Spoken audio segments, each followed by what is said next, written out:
রথযাত্রা অনুষ্ঠানটি প্রতি বছর আষাঢ় মাসের শুক্লপক্ষের দ্বিতীয়া তিথিতে পালিত হয়।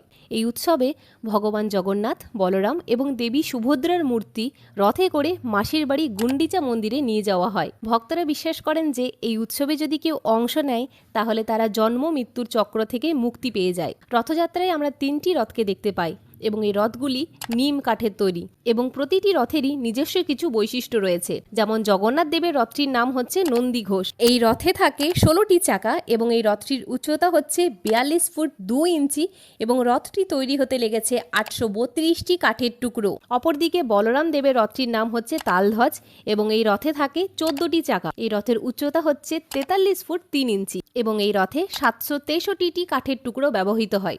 অপরদিকে সুভদ্রা দেবীর রথটির নাম হচ্ছে দর্পণ দলন। এই রথে থাকে 12টি করে চাকা এবং রথটির উচ্চতা হচ্ছে 42 ফুট 3 ইঞ্চি। এই রথটি তৈরি হতে 593টি কাঠের টুকরো ব্যবহৃত হয়েছে।